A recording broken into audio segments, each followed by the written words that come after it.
Thank you. Haven't missed too much. Yeah, and then of course be respectful. So those are the ground rules. Yeah, and also for questions, like I don't think the time is that much of an issue. So like, we only have a few people here, so I don't think it's too much to worry about.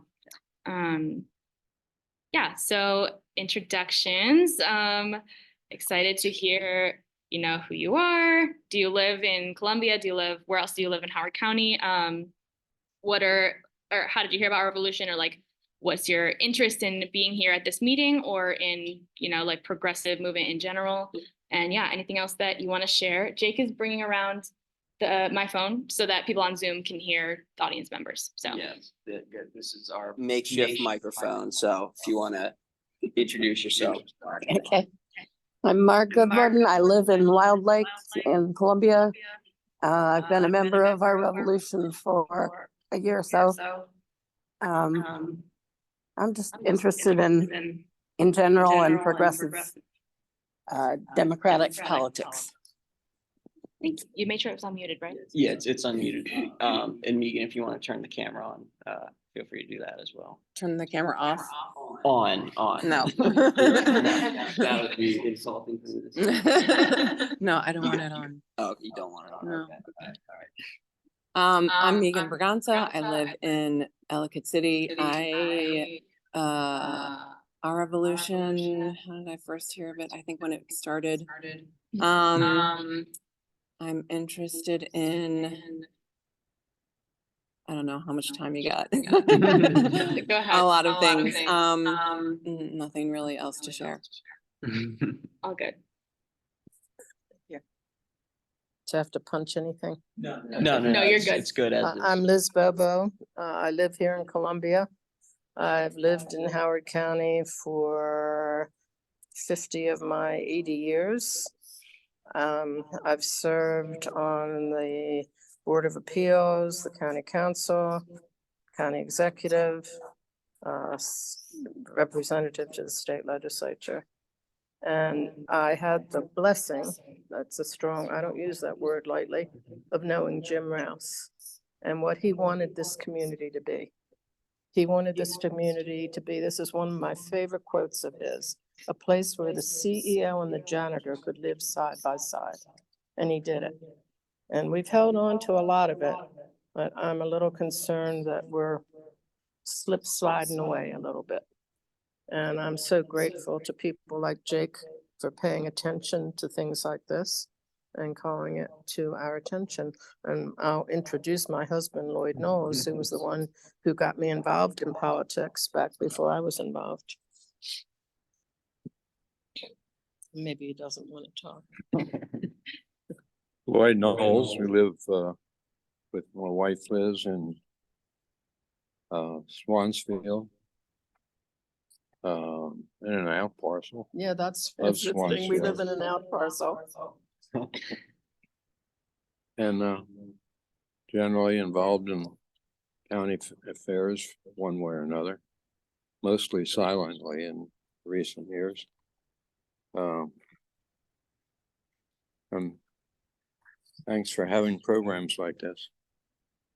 Thank you, Beth. Thank you. Hi, my name's Gus Richard. I guess I've been an ad hoc member since about the 2016 election, when I met Paul and waved banners off of the overpass at Gorman Road. And I'm a concerned citizen who just wants to be involved in making the community, the county, the country a better place. So this is where I start. Thanks. Thank you. Hi, I'm Joan Pontius. I've lived in Ellicott City about 24 years, and I recently ran for county council in District 5. And I'm interested in our revolution because I'm interested in helping the government become more focused on the needs of the residents instead of special interests. Hello, my name is Kalandra Young. I do not live in Columbia, but I did spend about 3 years living in Columbia. I currently live in Prince George's County. I know about our revolution because of Jake. He shares everything with me. And I show up to these type of events because I believe in fighting for what's right, and this is where it starts.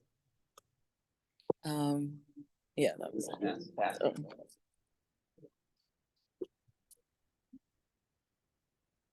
We'll just use this.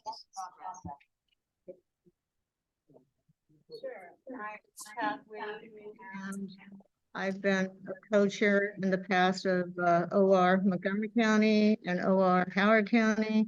And I'm basically interested in, you know, Medicare for all, housing, human rights, criminal justice reform, everything OR stands for. And you can look down the list from our website. And Francis Wee here, also, I don't know, become pretty much the same things. Well, probably not a need to hear introductions from our two presenters because you'll hear from them all later. Yeah. Do you want to people on Zoom? Oh, yeah. Good call. Sorry. Thank you for the reminder. So yeah, we want to give our Zoom attendants opportunity to introduce themselves as well. Did you forget everything? So we could maybe start with you want to introduce yourself, Robert? Hey everybody, glad to be here. Would like to be there in person. Not feeling terribly well, so we'll be virtual for today. Got involved with Howard County Revolution just over email lists for a while, and now I'm trying to maybe get a little bit more involved in terms of just trying to understand the politics of the local area. So glad to see everybody. Awesome. Thank you for being on, Robert and Tony. I see you just hopped on. Good to talk to you again. Just spoke yesterday. Thank you for being here. You come at a good time. We're just wrapping up introductions here. We had the people in person introduce themselves, and now the people virtually are introducing themselves. But Kat, good to see you again as well. If you'd like to introduce yourself. Hi, my name's Kat Montague. I'm here because I've been interested in equal rights for a very long time, and I just want to start doing more direct action and getting more involved in the local area. So yeah. Excellent. It's what we like to hear. And now we've got two Cats, and so Yeah. one with the C, one with the K. So we'll keep track of it that way. But yeah, thank you for being here, Kat. And yeah, Tony, if you want to introduce yourself, tell us a little bit about who you are, where you live, how'd you hear about Our Revolution Howard County, what you're interested in, anything else you want to share? Yeah, sure. One second. I found you guys just through the socials, and so then what used to be Twitter. And I have been like kind of like keeping my eye on politics since 2016, but like the last few years have really been kind of like wanting to do like a lot of local changes, because I can see I actually make some effects. Really want to do advocate for more progressive candidates, and have a lot more just all around, like even if it just comes to like having people like in the local and local city just or like city council members from like Columbia. So yeah, so it's nice to meet you all. Awesome. Thank you for being here, Tony. Happy to have you. And if we could maybe go to the steering committee slide, Kat. Yeah, for the Zoom folks. Yeah, so as we said, co-chairs, hello, Mary and Jake. Francis over here is treasurer. Oh, Robert Holder. Yeah. Oh my gosh. So Hey. Yeah. Yeah, sorry, I didn't connect that. Okay. Yeah, so Robert at the last meeting expressed interest in filling a secretary vacancy for us. So at this meeting, we're going to vote on whether to put him in. Yeah. So Robert, do you want to give your hardcore sales pitch here for why we should vote for you for the secretary? Did we warn him? Or about we this? could just, or we could just go ahead and I totally and warned him. vote you in. I guess I could think just say that I'm interested, and if you don't like me, you can always get rid of me. But you know, I have experience Yeah. as in various roles in you know, organizations, anything from, you know, chair, I've done treasurer, I've done secretary, and I've done a large member. So just like to think I could be, you know, useful in just trying to help get emails out, and we'll go from there. Love to hear that. Thank Yeah. you. There's a big need in the organization, Yeah. so, You yeah, wanna, thank you. So yeah, I will motion that we appoint Robert as the secretary for our Revolution, Howard County. Is there a second from Francis? Okay, any discussion? All in favor, say aye. aye. All opposed, say nay. Okay, cool. So it passes unanimously. Congratulations, Robert. Yeah, Yay, thank you, Robert. you. Yes, it's Robert's rules now. Yes, and yes, and so we'll get you looped in. We'll get you in the steering committee chat and on the email thread, Robert. And happy to have you on board. And I'll follow up individually, but just in the meantime, if you're not already on the app Signal, I would recommend downloading the app Signal because that's where our steering committee chat is. For But sure. yes, thank you. Thank you. Yes, and we do have an at-large vacancy as well. Our normal elections are in like April/May. Again, we're writing the bylaws. For those of you who missed that, they did not exist and still do not. So we're filling that out. But yeah, if anyone's interested in getting more involved in a steering committee capacity, we do have a vacancy. So feel free to let us know. Yeah, so just to get into like what we've been doing, let's try to like pick it up a little bit, but like one of the things that we've been focusing a lot on lately is Palestinian solidarity. So Jake will tell you about a little bit of our efforts with that. Yeah, so we had sort of been mobilizing around this issue really since October 7th at the local level, and doing stuff at the state level too, doing candlelight vigils, rallies, did a town hall here in this very room, have been getting media getting media attention on the issue, really trying to show that this isn't just an international issue. This does have local impacts as well. Students in the school system are facing censorship. Teachers are being retaliated against for, showing any sort of solidarity with Palestinian people. And so we've been doing a lot locally, and those efforts really sort of came to a head in the last few weeks. Us and over 100 members of the local Muslim community showed up to the Howard County Human Rights Commission meeting to try to get them to pass a ceasefire resolution. Unfortunately, they were not willing to do that, and that caused a lot of anger in the community, and that anger in the community is what convinced Councilmember Liz Walsh to introduce a ceasefire resolution at the county council level, which the county council unfortunately decided not to give a hearing. That's that picture on the right there, is from the council hearing. Hundreds of people turned up in support of the resolution. The county council unfortunately voted against it, but the community still came out strong in support of it. And because of that turnout, even though the resolution did not pass, it did ultimately cause County Executive Calvin Ball to put out a public letter calling for a ceasefire addressed to President Biden. And so, although the ceasefire resolution didn't pass, I think we're the first county in the nation to have our county executive put out such a letter. I think in Prince, as far as I know, in Prince George's County, the county executive has called for a ceasefire, but not in this form. But she's also running for Senate, and so it's sort of a different like political calculation there. But all that is to say, thank you everyone who wrote letters, mobilized, got involved on this issue in any sort of way. And so thank you, and be interesting to see what happens next. Thank you. Yeah, so rent stabilization is also something that we've been focusing on a lot the last several months, probably almost a year at this point for some people. This is how I actually met Jake and met everyone I know here.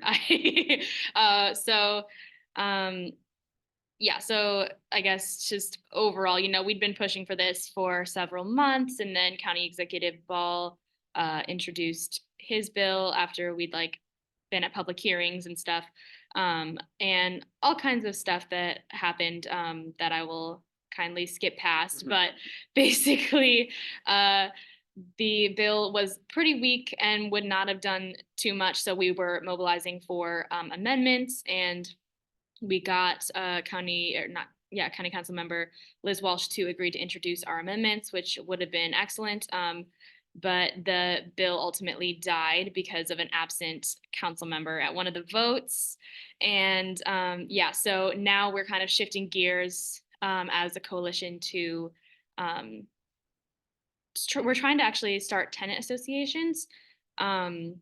So basically unions at the tenant level, the building level. So hoping to just continue building that community support and foundation and infrastructure so that we can continue to show up and push for this legislation at the county level. And also trying to run some tenants in local Columbia Association races. Do you want to talk about that at all? Just we're trying to run tenants in for the different village boards or potentially even CA board positions. The Columbia Association elections are happening at the end of April.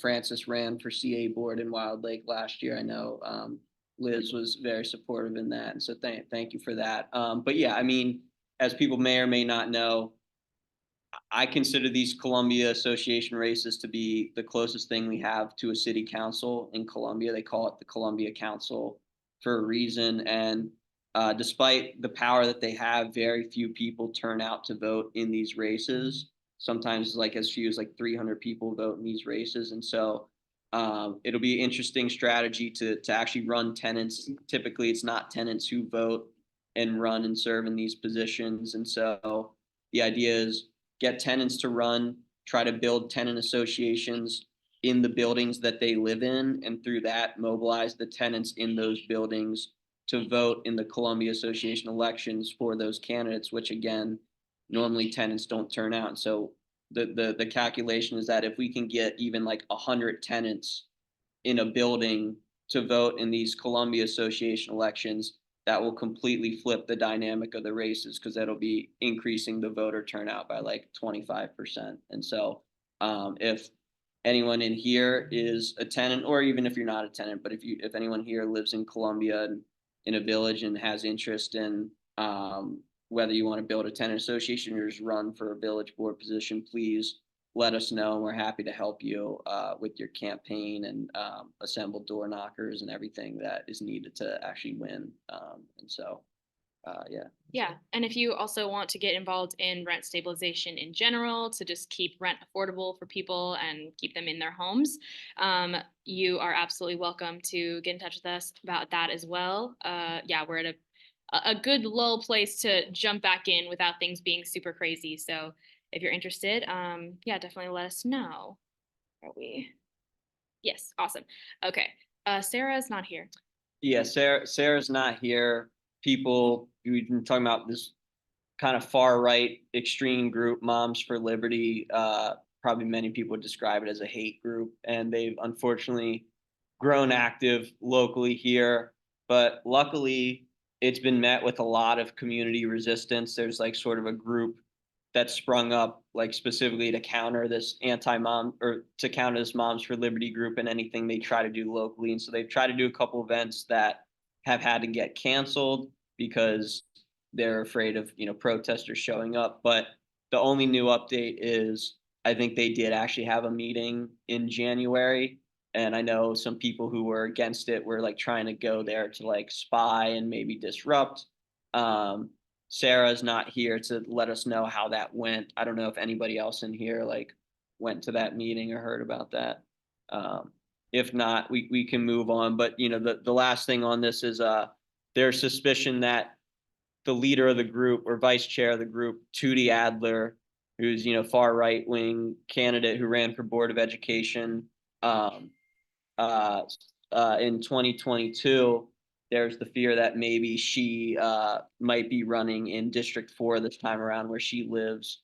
And that's why she was doing the Moms for Liberty thing. But turned out the filing deadline passed this past Friday. She did not file, but there is another kind of right-wing candidate who filed at the last second, Julie Kaplan, who filed specifically to run against grassroots progressive Huri Hodgu, who filed that day. And so you know the guy Huri Hodgu? Oh, yeah. Yes. He jumped in for Board of Education in District 4. And he filed on the last day at like 1 p.m. and they had until 9 p.m. to file, and somebody like saw that he filed and then like did a last second scramble to file against him. And so now there's gonna be a primary. I think that might be your district, District 4, but yes.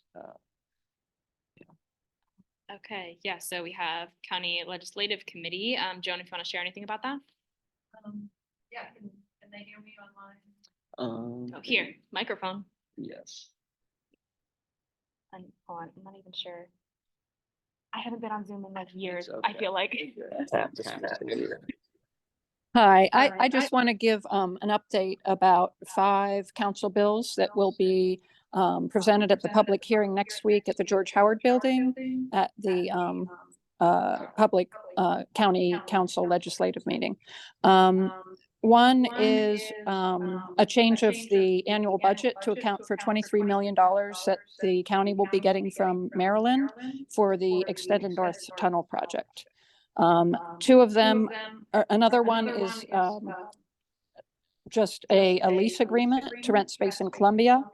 Council Bill 7 seems pretty extensive. It's multiple items for the reorganization of the executive branch. And these are related to consumer protection, agriculture, opioid restitution fund, and homelessness. Council Bill 8 is was submitted by Liz Walsh, and it's in accordance with Maryland's Open Meeting Act, and it would require open meetings to discuss alternative compliance plans for regulations related to wetlands, streams, and slopes. And the last one is from Council Member Rigby, and it's requiring the display of gas prices at fueling stations. Thank you. Thank you. Okay, yeah, and if anyone wants to get involved in that, stop, I'm done. Can you help me? Yeah. Sorry. If anyone wants to join Joan in tracking these things, also feel free to get in touch with us. Yeah. Okay. Do you want to talk about this really quick? Yeah. So we also have a Columbia Association Watch Committee that has been up and running for the last several months, but unfortunately, since our last meeting, the chair of the committee, Jim Hubbard, said, you know, he's no longer able to continue running that just because personal stuff. it's a lot. Yeah, it's a lot of time, I'd imagine, these long CA board meetings. But you know, with the Columbia Association elections coming up in April, and you know, Kat, I'd love to see you run, and I know others in our network may run, and so I think it's a good time if people still want to you know, get involved in that committee, whether it's in the same capacity as Jim or whether it's getting involved with these CA elections and the tenant associations.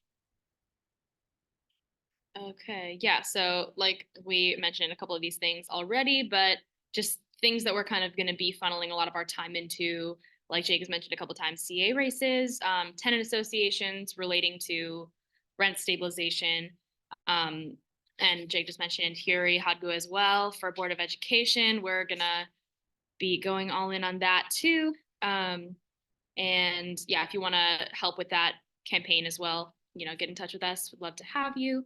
Do you want to talk about the event in Annapolis? Yes. So as we talked about, we've been doing a lot of Palestine related things. And, you know, not to say that we're going to stop completely, but now that we have got the ceasefire letter at the local level, and now that we have a strong pro-Palestine candidate running for a local office, we may end up, because, getting involved with the pro-Palestine candidate is still mobilizing on the issue, just in a different way. And so we may reshift our focus and our priorities a little bit in these next few months with these important elections coming up, with the primary on May 14th for Board of Ed races, for example. But again, we're not abandoning the issue by any means. And so with that being said, in addition to the county ceasefire resolution, there's also a state level ceasefire resolution introduced by Montgomery County Delegate Gabriel Acevedo.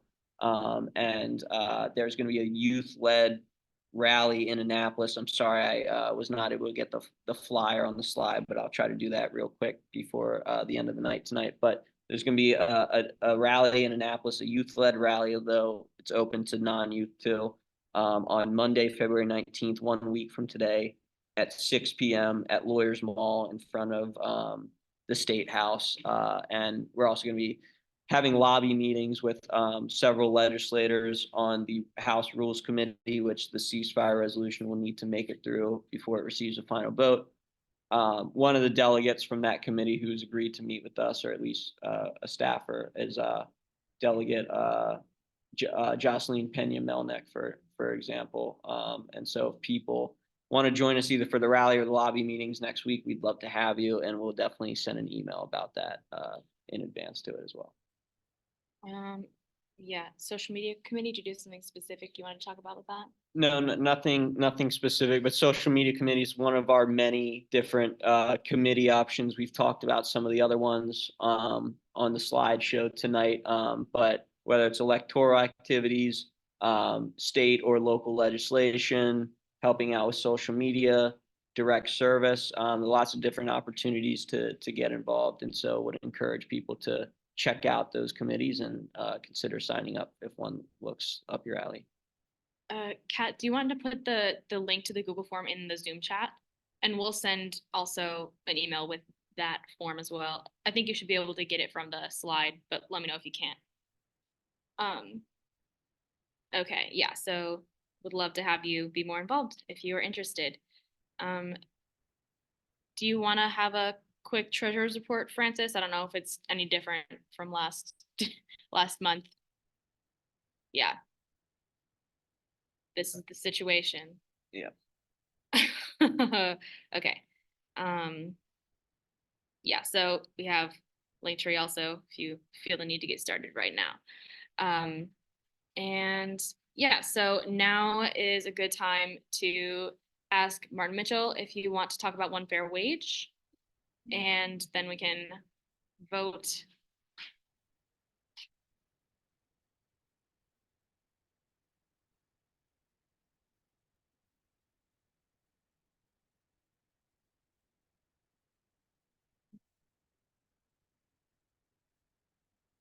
Going on in Howard County.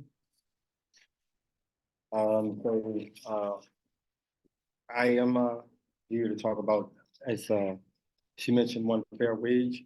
Please excuse me, because I was yelling at the rent stabilization on Friday, actually, in Prince George's. So we are trying to make sure that we have a strong permanent bill. And the following day, I was yelling at my kids' wrestling event. But it was all in good fun. And so, as I mentioned, of course, it's Black History Month. And so, one of the things before talking about the bill was just, making sure to mention kind of the history behind, why this bill is important. And so, What's the bill? oh, it's called One Fair Wage Act. Okay. Yes. And so, yeah, the bill is very simple, One Fair Wage Act.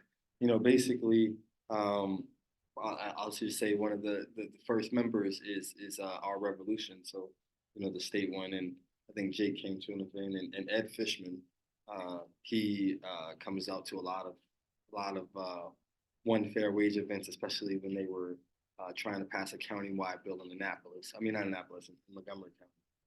But going back to the history, of course, we had raised the minimum wage in Maryland January 1, and we accelerated that to $15. Of course, thanks to Governor Wes Moore helping us speed it up a little bit. But there was a lot of people left out when that wage hike happened, and an industry that I'm talking about is tip workers. And so, they, a lot of people don't understand that, like, the legacy of tipping here in America is a legacy of slavery.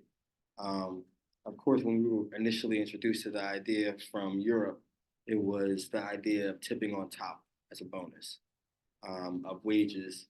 And, in the American way,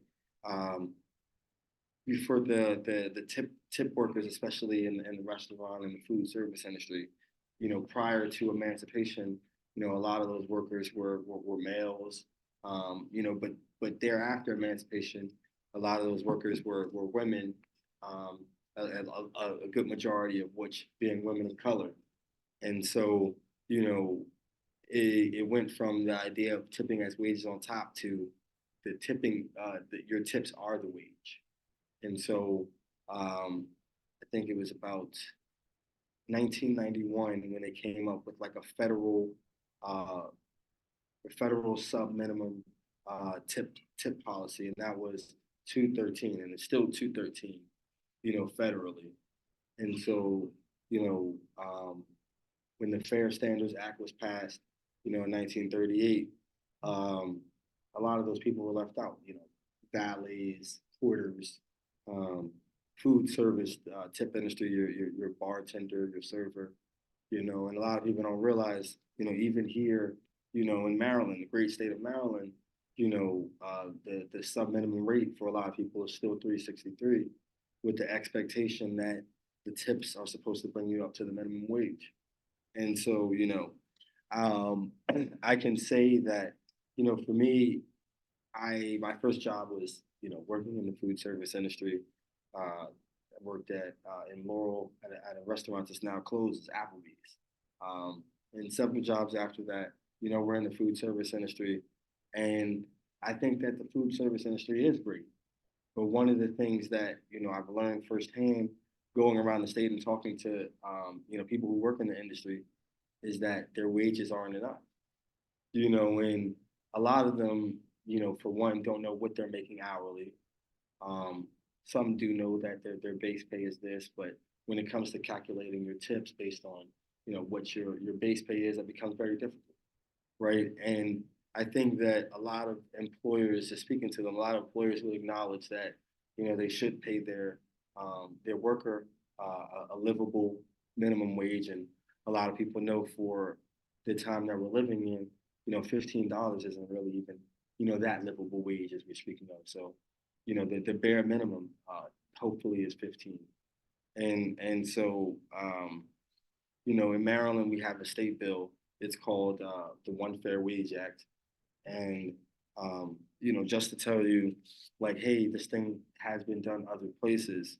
There's several other states where they have raised the sub minimum wage to a full minimum wage with tips on top, being Alaska, California, Minnesota, Montana, Oregon, Washington, Nevada. And then you have, cities like, DC and Chicago, and Flagstaff, Arizona. And you have states where it's going to be on the ballot this year.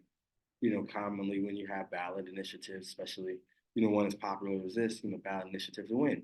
It's going to be on Ohio's ballot, Massachusetts ballot, Arizona's ballot, and hey, if, anybody is a Dem, hopefully that helps, that helps in those Democratic states as well.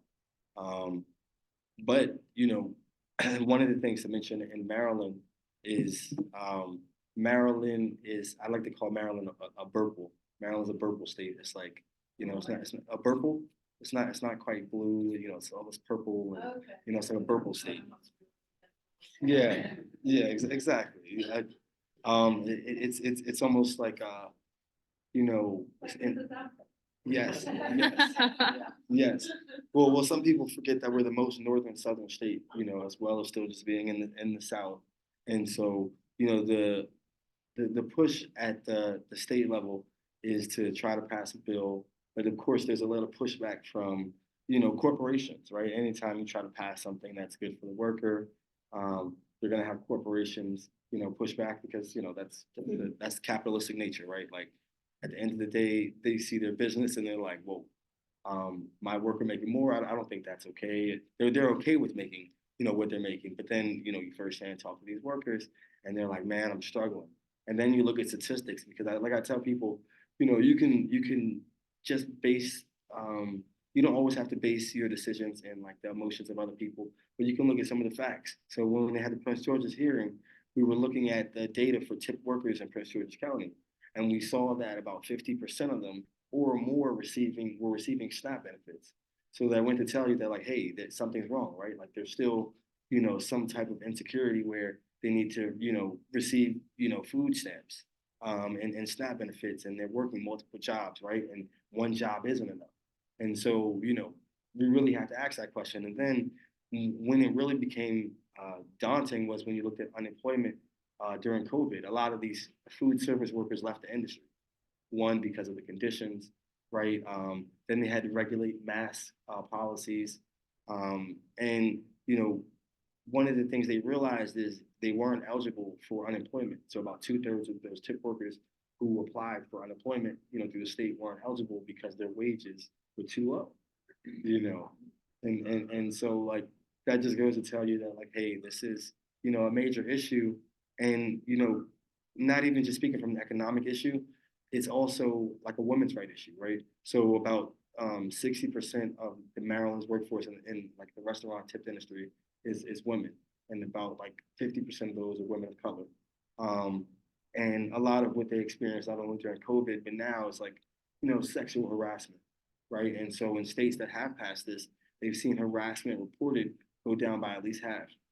And you know, the reason I think that could be said is because for one, it helps professionalize the industry, right? Like there's a lot of, you know, women and sometimes even guys I talk to, like they'll accept certain behaviors because they're reliant and their livelihood is based on that tip that they're going to receive, right? And so if they were to, you know, try to address something or, you know, try to respond to a situation, they might not receive that tip that they so heavily rely on. And, you know, sometimes it's not just from the patrons.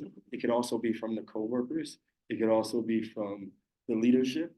It could also be from management, right? Like where, hey, if I don't flirt back with my manager, you know, my shifts might get cut, my Friday shifts, and they're putting me on the Tuesday lunch shift where, you know, there's no tips, right? And there's even stories you can see now since this issue is being raised where there's some people, and Baltimore Sun recently had an issue where there's a couple of restaurants that are paying people in no base pay. They're paying them in all tips. And so like that's even crazier than the situation that we were talking about. Because that just speaks to like kind of the burnout in the industry of the restaurant of like, you know, either you're going to work here and, you know, you're going to be happy to work as a privilege, because it's a privilege, you know, or you're just going to go to another restaurant, you're just going to go to another place. And a lot of times there isn't like an HR that they're complaining to. There's no union, you know, for the restaurant workers. But what there is for the business owners is a restaurant association, the other NRA. It's called the National Restaurant Association. A lot of you not. And, you know, Jake, I've sent him videos. They engage in something we call astroturfing. And so if anybody's familiar with astroturfing, it's basically fake grassroots. And so they spend 80 million nationally to go defeat raise the wage bills in other states. And, you know, they run under the guise of something called Save Our Tips. And they're what we call the green shirts.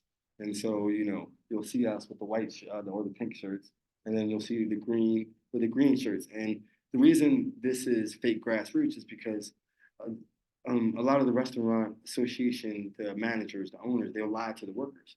They'll say like, if a bill like this passes, your tips are gonna go away. They're gonna cease to exist, or we're gonna take away your tips because you're now making minimum wage, or all these crazy things. They put in these ideas in the head, or people are gonna tip less because they now know you're making $15, right? And when that is false, because a lot of times I turn right to people and I'm like, do you know how much the server is making? You know what I mean? And they'll be like, oh no, I don't know. And I tell them how much, and they're like, whoa, that's incredibly low. You know what I mean? And so, just kind of filling their mind with lies. And then one of the things they'll do when they have the hearings is like, when we talk about fake grassroots, is they'll give them all the green t-shirts. They'll make them go to mandatory meetings, kind of like union busting meetings. And sometimes, like, what is that? The thing with the restaurants called like Serve Pro or Serve Link or something like that. Like, yeah. So they make you do the training, the mandatory training, and so they come in and be like, hey, if you hear bills like this, like, you don't want this. This is terrible. It's going to affect your job. It's going to affect your livelihood. And so they'll tell you things like this beforehand. And so what they do on the hearing dates is they have individuals come from 4 restaurants: Denny's, IHOP, Ruth Chris, and Clyde's. And they all say like, we don't want our tips to go away. Like, we as workers, we're all happy. We're okay. Like, anybody like who's not making a living wage, like, we're sorry to hear that, because we're doing well. And so like, whether that is the truth or not for those specific workers, that's not the truth in the industry as a whole. And so like, I've watched the playbook. They've had a hearing in Montgomery County, they had a hearing in Prince George's. They've now had one at the House this year, they had one last year. So sometimes I see some of the same workers, and I've seen them from the same restaurants. And a lot of these restaurants I've now been able to visit. So I've been able to go to restaurants and bars from Baltimore County to Charles County to Frederick. Planning to go on the Eastern Shore next week, and just actually talking to workers, talking to them about the experiences, but then also getting them to become worker leaders themselves. And so some of them have been able to tell their story to the media. Like, one of the things that I've seen firsthand is like kind of the lies that the Restaurant Association has told to the workers. Like, the workers will say like, oh, I thought if I made $16, like the bill that passed in DC, that they were going to take my tips away. And, like, I really don't, necessarily think I want to take a pay cut because I make as much in tips as, that $16, right? But for the most part, the reason that, that minimum wage doesn't matter to them at all right now, because they're making a sub minimum wage for the most part. And their wages are so low, like they'll tell you they receive $40 paychecks, they receive $60 paychecks, or they just receive no paychecks. And they're living just kind of off this like cash dependency, right? And so like, for some, it could be great, but then for others, they talk about the multiple jobs they have to take. And so one of the things that we try to tell the legislature is like, hey, this is going to be a very big issue during this election. The organization One Fair Wage, they hired a pollster that does the same polls across the nation for Joe Biden, so Linda Lake. And so the number one issue she found was, this to be an economic issue, this to be a kitchen table issue. It's not only 106,000 workers in Maryland that are part of that tipped industry, but restaurants are one of the biggest employers nationwide, right? Like, even during the pandemic, we've heard of restaurants struggling, but when you actually look at the numbers, and of course, I've got certain fact sheets, there's actually been several restaurants opening as well, right? And so I can tell you, just in Laurel, pretty much every month there's a new restaurant opening.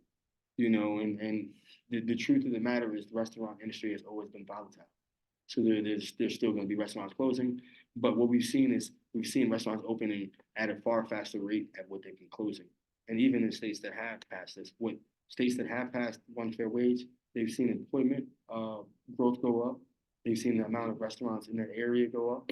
And when I first talk to servers, a lot of times they'll tell you that like the elected officials and the people who they believe are the richest sometimes are the worst tippers.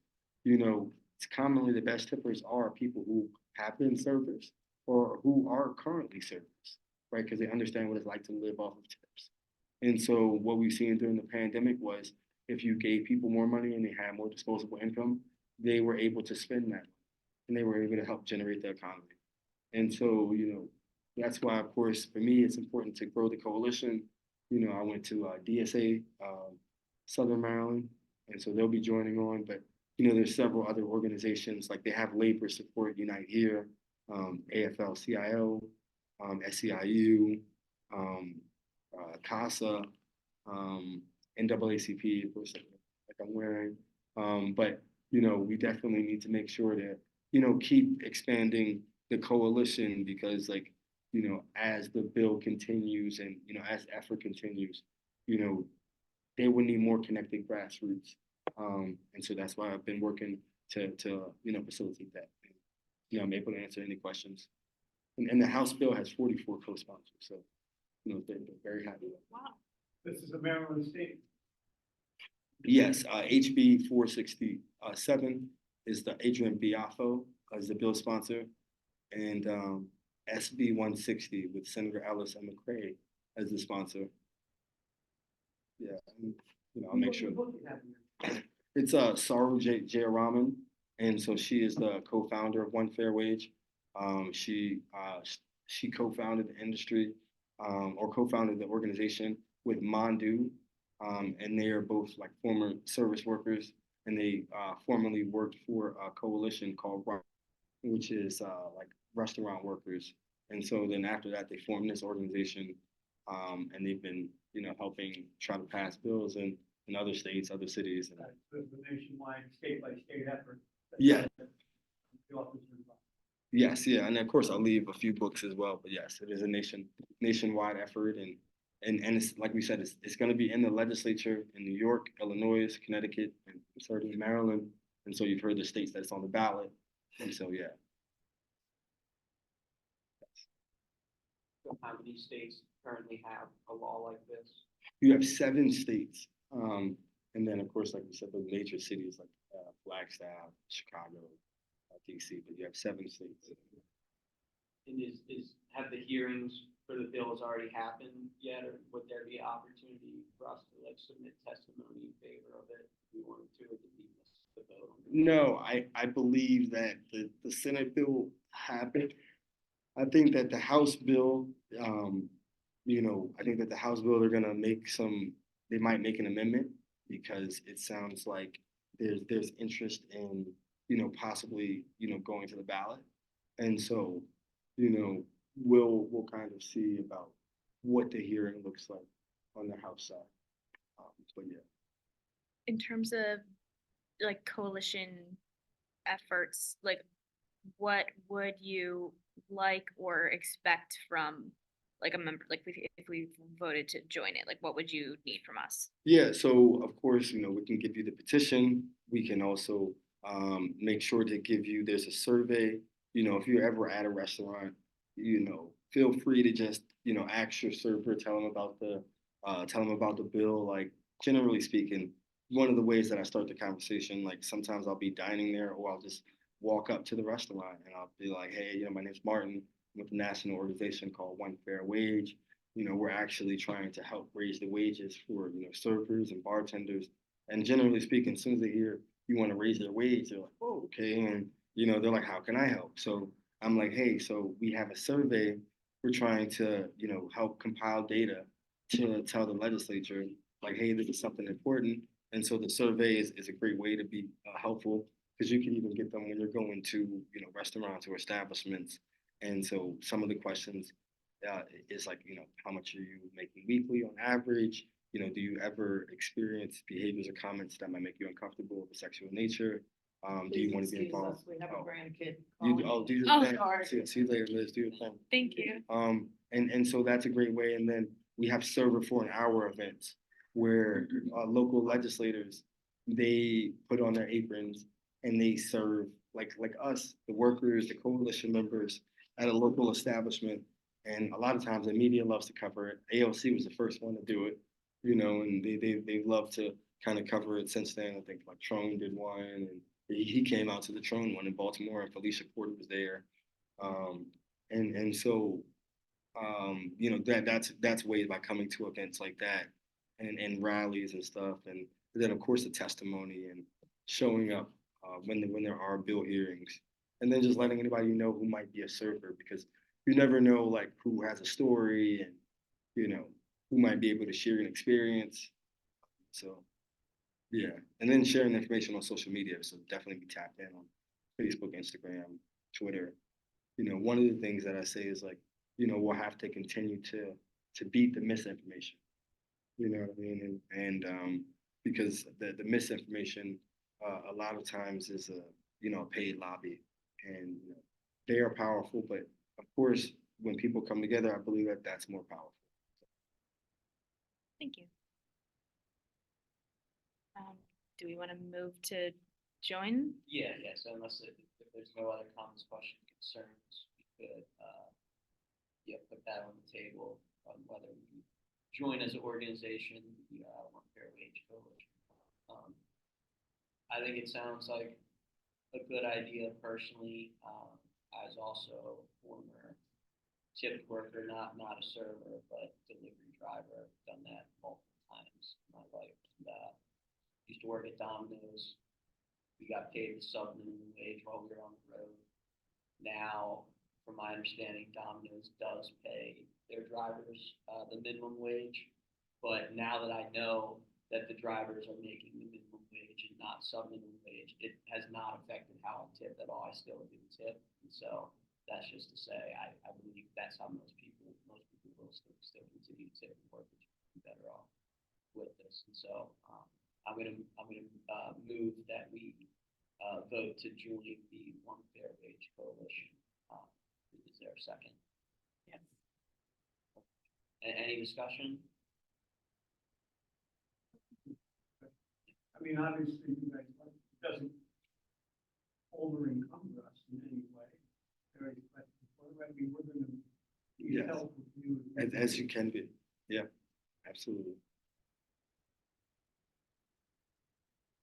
Yeah, all in favor of us joining the One Fair Wage Coalition, say aye. Aye. Aye. All opposed? Looks like the motion carries, so yes, thank you all, thank you, Martin and the. Yeah. I leave some books and the agreement for sure. Definitely will. That's how we can be of assistance. Yeah. Yes. Awesome. Okay, well. Great. Yes. Let's Move on to the next section of our event here, the main event. Yeah. Yeah. Would you prefer to sit or stand while you speak? Yeah. Okay, perfect. I think. Let's see. There. Where you want me to sit? Oh yeah, just right in front here so people can see you. Kat, can you spotlight Marlena? I wanted to ask you to do that for Martin halfway through. I thought of it too late.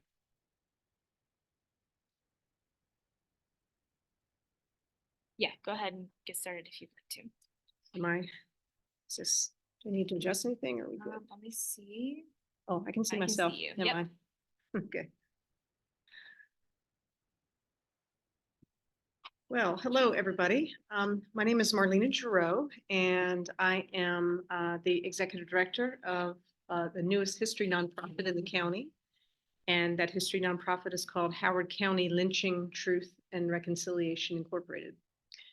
We got formed when I heard Jocelyn P. Milnick's name and everything. We actually got formed in the year 2019 by an act of the General Assembly by resolution that was introduced due to the efforts of the primary responsible on that was, I believe, was Jocelyn P. Milnick.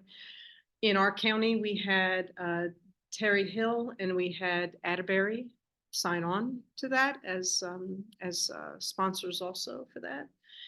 And what got formed was a state commission on lynching and in Maryland.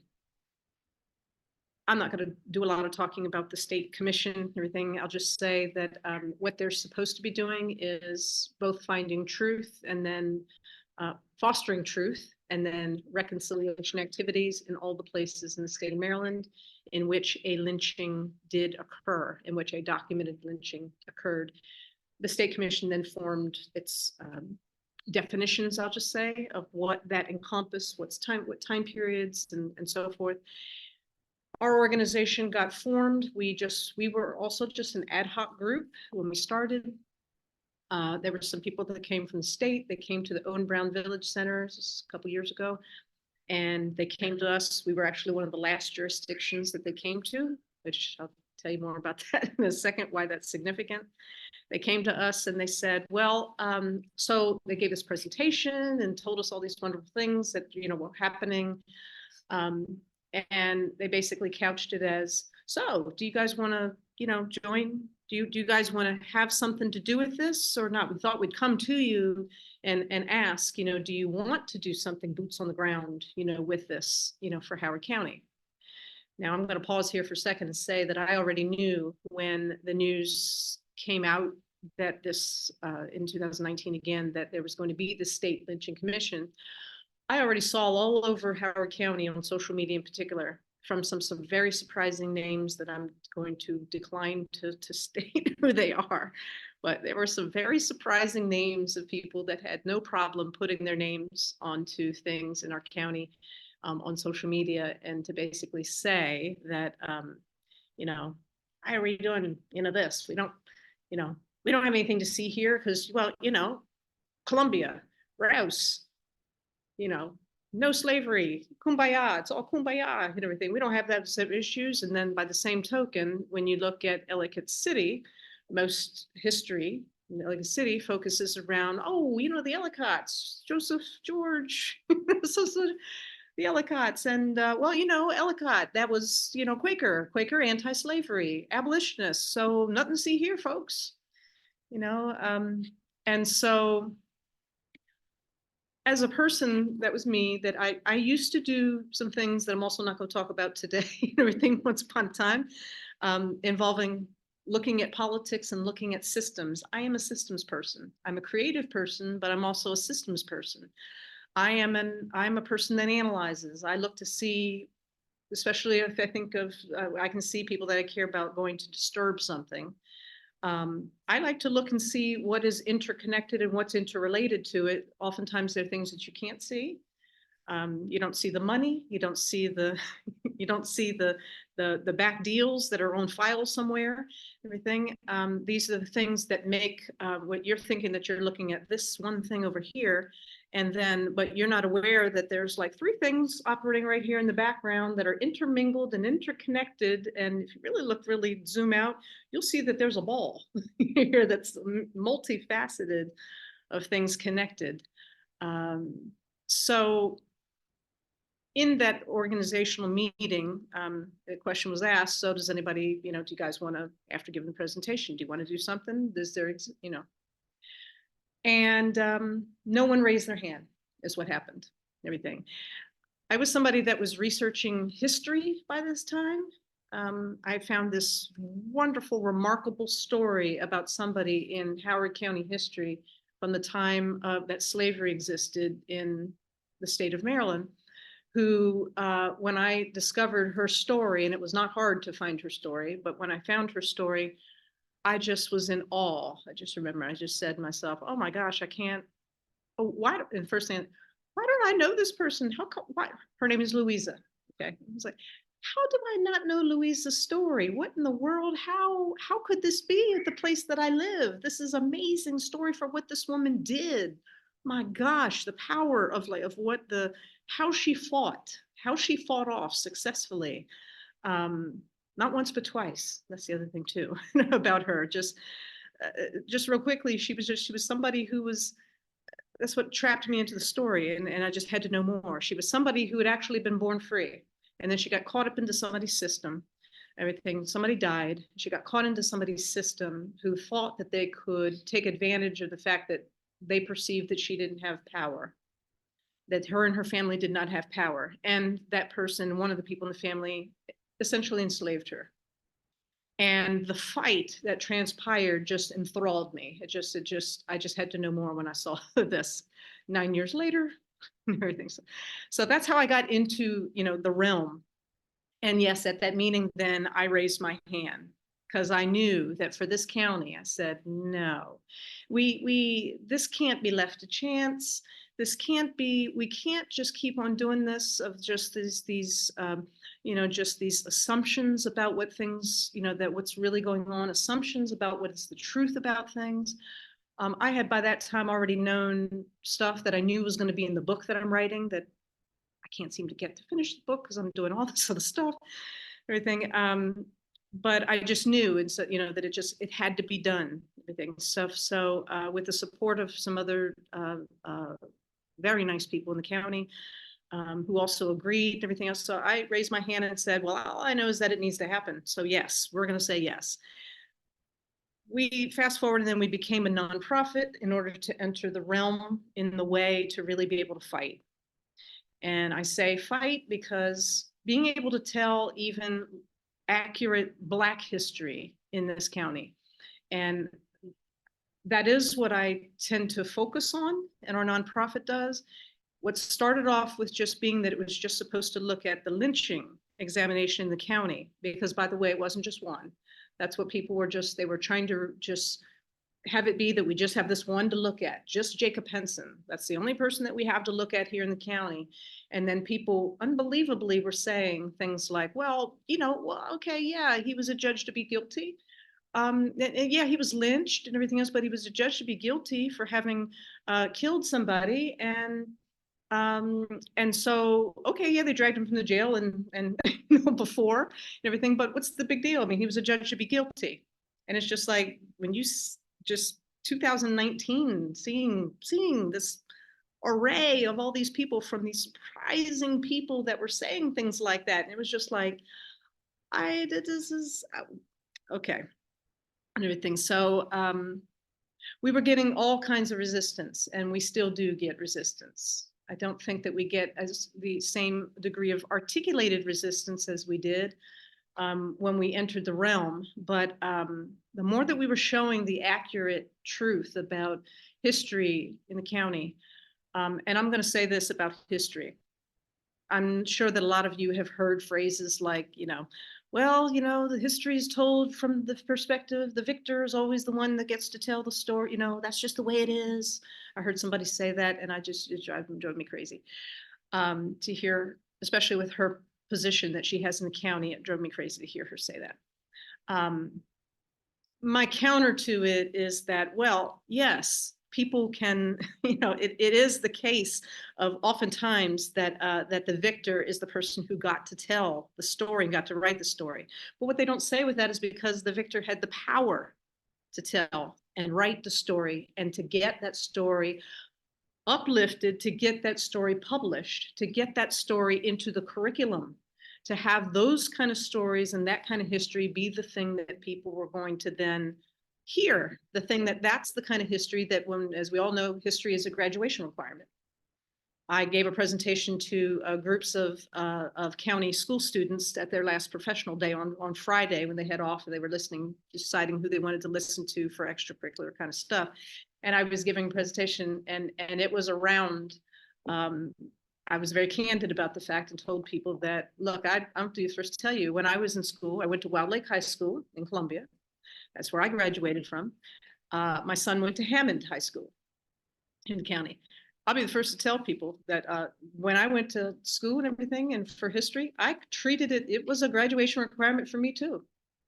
A lot of that had to do with the fact that I couldn't see myself in the books that were being, so it never really captivated me. It didn't really interest me, which is, so it was seeing this other stuff and seeing fights, seeing people that when they saw something wasn't right, and that individual they went to go and do in order to try to make something that was wrong, that they believed was wrong, and to make it right. So that's a little bit about how we got into the realm, how I got here.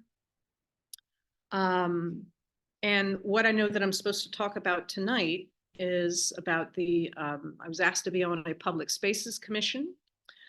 This was what's important for me to say from the outlook, is that this was, some people think that this was the work that we did, that this was the first public spaces commission in Howard County. It was not. we were, I've been told not to call it a successor commission, but we were essentially a successor commission to the first round. That executive order, which was in 2021, to create that was unbelievably only set up to only last for 9 months in a county that has such a rich and storied history about slavery, such a rich history about, you know, people's rights being taken from them in that way. And when I say people's rights being taken, I'm not just talking about people who were enslaved in our county. I'm talking about people who were free Blacks that are in our county, who, when it came time for them to be, how do I want to say this? When it came time for them to be, if they were charged with the same exact crime of larceny for the same dollar amount that rose, that made the charge rise to the level of larceny. There's a man that was here in Howard County named Daniel Hawkins. Daniel? Yeah. And he was a Black man, free Black. And in 1862, while the Civil War was raging on, this man got charged with larceny in our county. And he was free, but his punishment then, while the Civil War was raging on, adjudged to be guilty here in this county, his sentence was to be sold into slavery. And he was sold into slavery for 18 months by a man named Mr. Legere, is who bought him for $40. We have the calculation, we have the write-up done, it was done, the sale happened at the courthouse.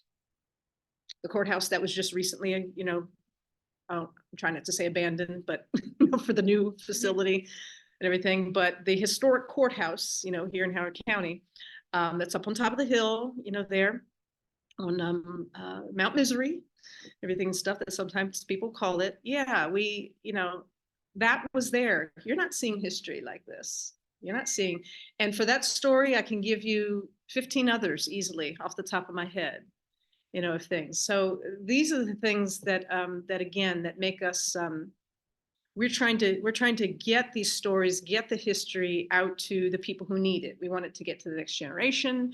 We're trying to get it to the teachers so that they can tell this history of right here, not the history way over down in Mississippi somewhere, not the history that's way, you know, down in, you know, in New Orleans and, you know, no, history that's right here that people don't know about because there are still people that don't even know. They don't even realize that this is the South. They don't even, you know, this is and was the South, everything. So anyway, so we're this, so we got formed after the 2021 commission finished. They issued their final report to the county. A few months went by. There are some of us that were waiting for that final report, you know, because we really wanted to hear what was, you know, what was going to happen with this, what they decided is that commission. And when it finally did come out, then, and that was wonderful and all, but we didn't see that what was supposed to happen was that the commission was supposed to talk about, like, okay, so what do we do about the buildings in the county, public spaces that are named for people that may have a history that is, you know, I'll just say objectionable to us today. That's the best way to say it. They were very much, and I do agree with the sentiment and the saying that they were men of their time, since we're talking about mostly men, everything. Yes, they were men of their time, but the question about what it is that we value as a society, that's always changing. That's always in flux. So usually is the naming of our public structures. Public structures get named, public structures get renamed all the time. This is nothing, you know, whatever, but the last commission skipped past it and didn't look at it at all. There was no recommendations from them, and that's what was on the executive order, that's what they were supposed to do. So a few of us were making a fuss about this. And then that is how another commission, you know, got formed, I'm sure, to just kind of, okay, yes, we realized that that there was a job that was supposed to be done that got undone. Great, everything. So here comes our commission. And then in 2022, executive order gets created. A little bit about those, just so that people understand. The commissions that are formed by the county executive per the charter, that is a separate type of commission that has a maximum life of 18 months. They can only exist per the charter for 18 months. That is different. There are other commissions that are created through county council. Those are different than what these kinds are. So with that said, we go along our merry way. I don't remember how many we started with. I only know how many we ended with. I think we started with maybe, I don't know, 18 or 19, something like that. By the time we ended, we had 10, people in our commission. And that's for various reasons that I won't get into today. I know that one of the things that was circulated around on the last email that I looked at for this meeting, advertising this meeting, was this report that I'm seeing in front of me that says miscellaneous building assets report, and Cochrane was put into it. So I know that that's the one that was circulated around with this round of email. This is just a subsection of a larger report. The larger report is the final report of our commission is 101 pages. It is a substantial report. It is a report that we generated when we ran out of time. I'll tell you a little bit. So I'm going to talk to you a little bit about that too, of what was going on with our commission, what's contained, a little bit about what's in this report, because I know that some of the things that, for one of the reasons I was asked to come here is for two reasons. Number one is to talk a little bit about some of this history that is reflected in here, but I don't want to just read it. I really want you all to read this report. If you're interested at all about our county's desegregation history, you will find surprises that are in the report. Surprises from the things that you tend to see for other places where you are looking, where you may be looking and seeing and getting exposed to some of the history of what happened in our county. Most people who know anything about desegregation in this county know the whole thing about that it was delayed, that it was, just stalling and all that stuff. So that's not new information, and that's certainly in our report as well, that the stalling that happened. Here you have Brown versus Board of Education that says, okay, so there's two decisions that come out with Brown versus Board of Education. The first one is the decision of the court. That's in 1954.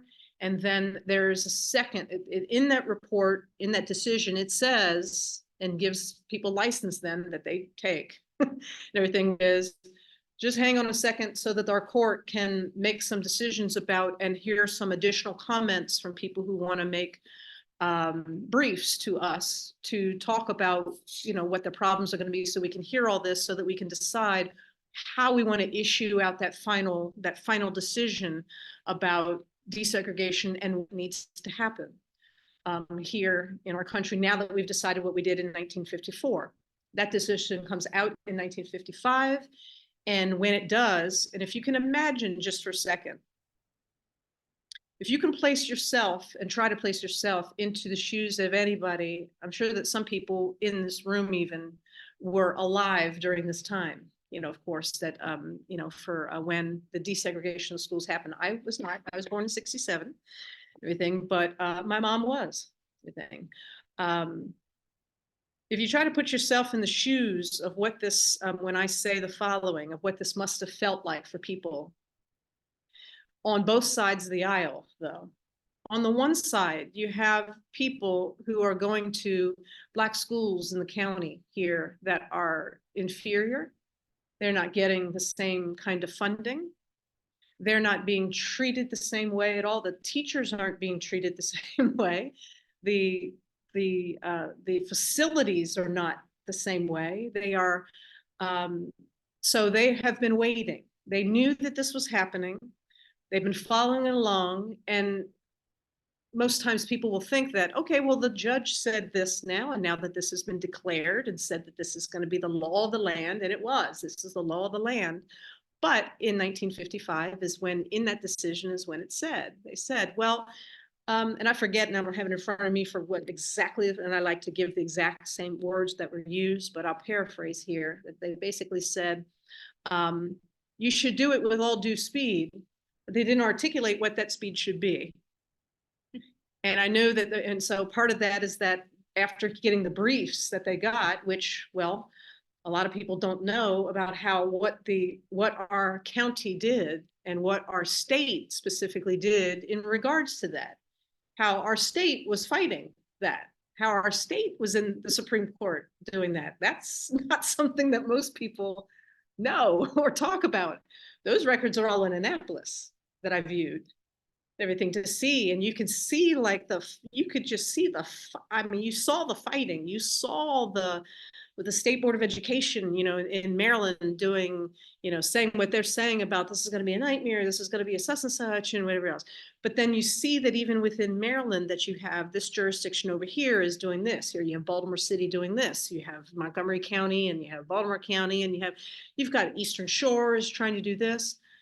It might surprise you all to think, for all the things that people think that they know about the Eastern Shore, it might surprise people to actually know, if you actually look at history, to see things like, first of all, how many free Blacks relative to their population, that is, in terms of percentage, how many free Blacks were over on the Eastern Shore relative to what the percentage was here in Howard County. Our county here in 1860, when the 1860 census came out, we had 24% of our population was enslaved. That's not insignificant. That's not insignificant at all. 24%, 24 point something percent, everything here. We ranked, and I'd have to look it up to see, you know, which one it is. Out of the 22 jurisdictions at that time, we were like, we weren't in good standing. We weren't in the good side of stats. Not at all. We were fighting tooth and nail. We were the county that when it came time for voting for President Lincoln, anybody here know how many votes we gave to vote yeah, see, she knows one. This county gave one vote to Like a singular person? one person who I wish I could find out who that one person is. Well, I want to know who that one person is. One. Yes, one. So, yeah, one. Excuse me, I understand you finished at 8:30. Yeah, You have 15 minutes to clean up. okay. You guys close at 9? We close at 9. Oh. I have to set up a class at 8:30 for tomorrow morning. Sorry for everybody here, but they're telling us something, so. Few times, so I just wanted to give you a little heads up. Cool, thanks. Excuse me. Yep, no. Sorry. There was a public service announcement that came through, so. Yeah, so yeah, so there's a lot of history here that's just not, again, I just say that that's just not, it isn't known, it isn't well known. In this report, you're going to see things like, so I'm just jump over to the report now. You'll see a lot of stuff that's in this report, even if you just look at the Cochrane one, but you'll see a lot of stuff if you see in the other. And a lot of what you see, we focus, and that was very deliberate. In running the commission, of which Marg was one of my fellow commissioners here, and she was also on the research team with us. And I'm going to tell you that I made a conscious decision to make sure that this commission in particular ran categorically very different than the last commission, our predecessor commission did. And we focused on process is what we did. Yes, we have the history in there, yes, but we focus on the process. Why is that important to say? Because, well, and the last commission didn't look at it at all, not at all, unbelievably. The last commission didn't look to run it through the lens first of what's the process. How was the naming done? What was the process that was supposed to be? What are the policies and processes? And that's what I oriented our commission with from day one. Okay, let's look at with this segment of, you know, we're deciding what work we're going to do. Okay, what are the processes? What are the policies and procedures that were in place? Schools, libraries, other buildings, streets and everything. We had to kick the streets off because there's so many streets that are named after the slavery history. We just can't even, there was no way possible. We had to immediately just strike that right off, immediately, including there are places in Columbia that are named, villages named for things that have slavery history. Again, just, yeah, there was no way that we had to do that. So we had to concentrate. Libraries, which we did.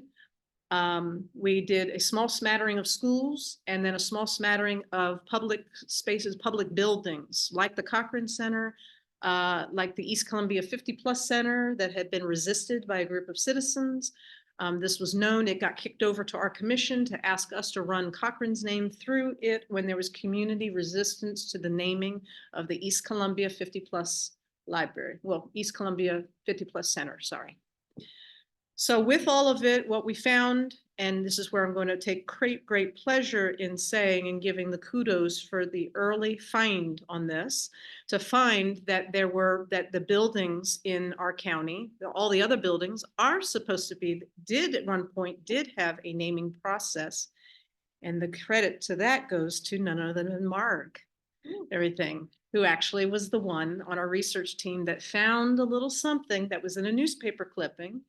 And it had everything to do with, unbelievably, Cochrane, everything, who did the naming, but who also talked about that there was a policy and everything else. And what he was saying was, when citizens were asking for a new government building that was being built in Ellicott City, and that would be the George Howard building, everything of like when it was being built, and then there was going to be naming. Citizens wanted it to be named for Omar Jones, which was the county's first county executive. And it was Dr. Cochrane who said, we don't name buildings for people who are alive. Game changer.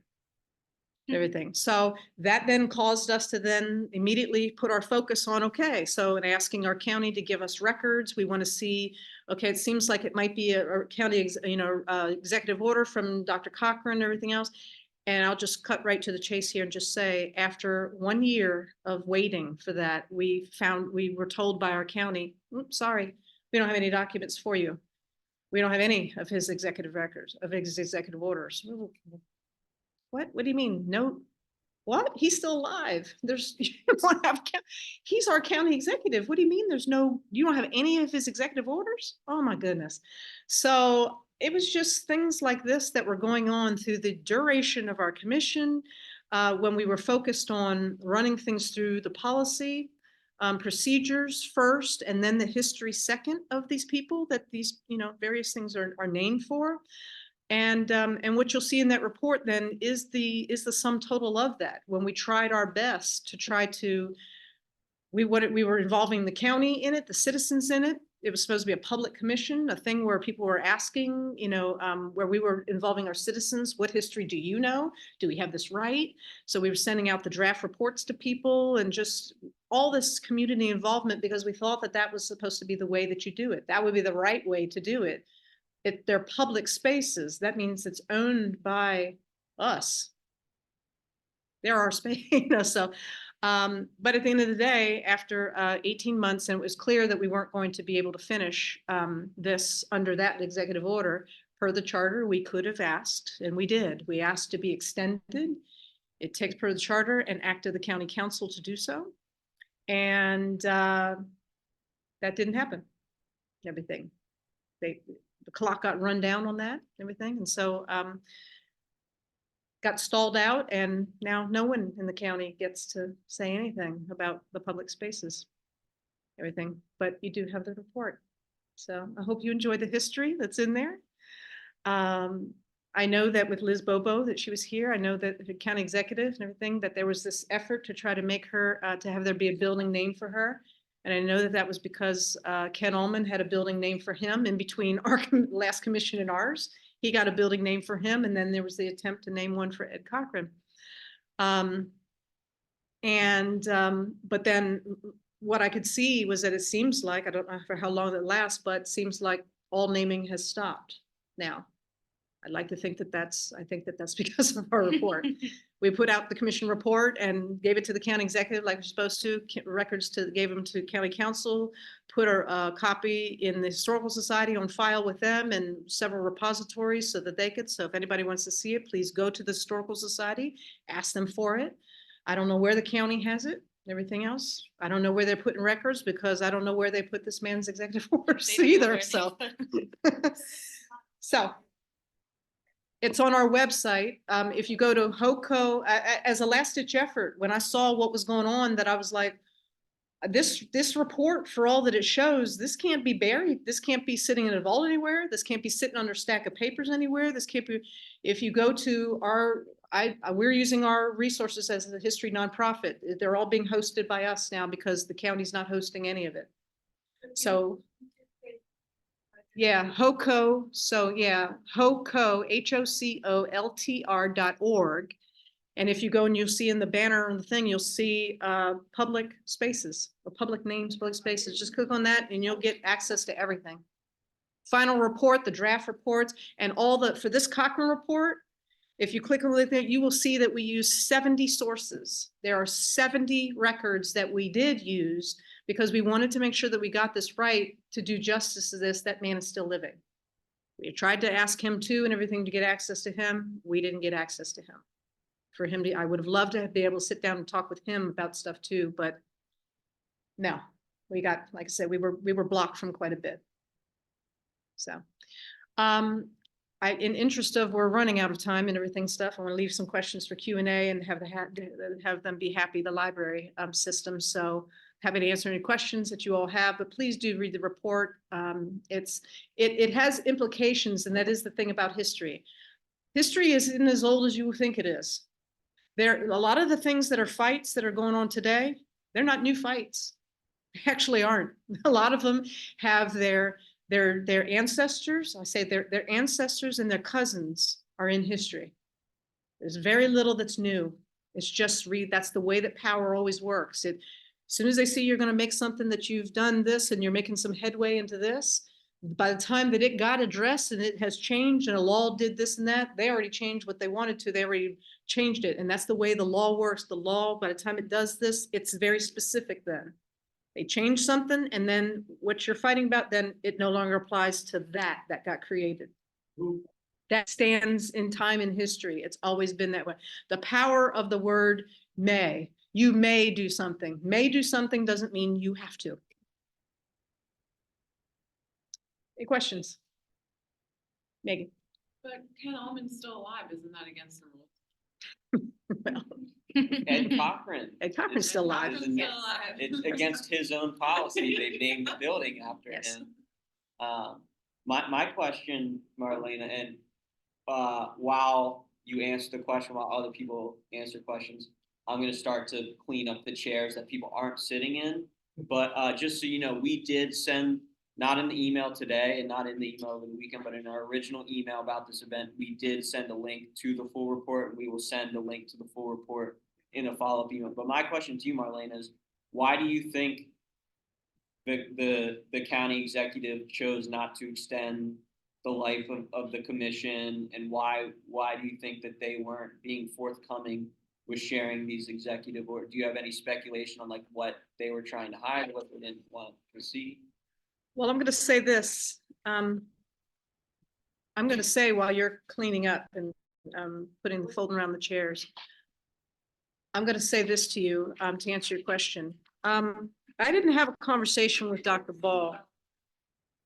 And so since I didn't have a conversation with him about it, I don't, as a historian, I don't like to deal in speculation. I try not to. I try to stick with the facts. So I know that it would have taken an act of county council to extend it. And because I know that Dr. Ball didn't have the power.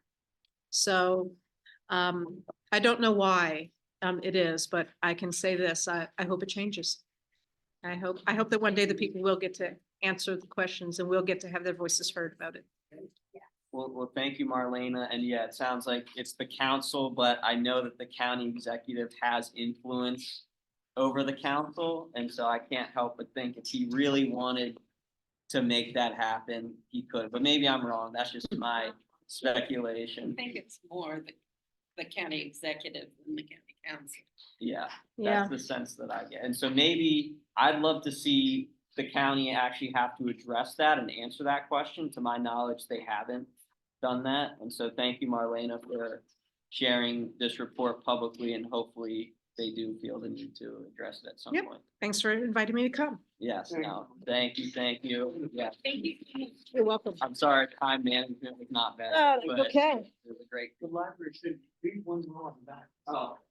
Do you need to Yes, shut this we'll off? let's shut this off. Yes, and for all of our virtual attendants, thank you so much again. This is our second meeting doing this hybrid thing. And so please bear with us as we continue to work out the technological kinks. And if you were annoyed dealing with that, come in person next time if you can. But yes, thank you all. I'm going to end the meeting now and have a good night, everybody. Bye.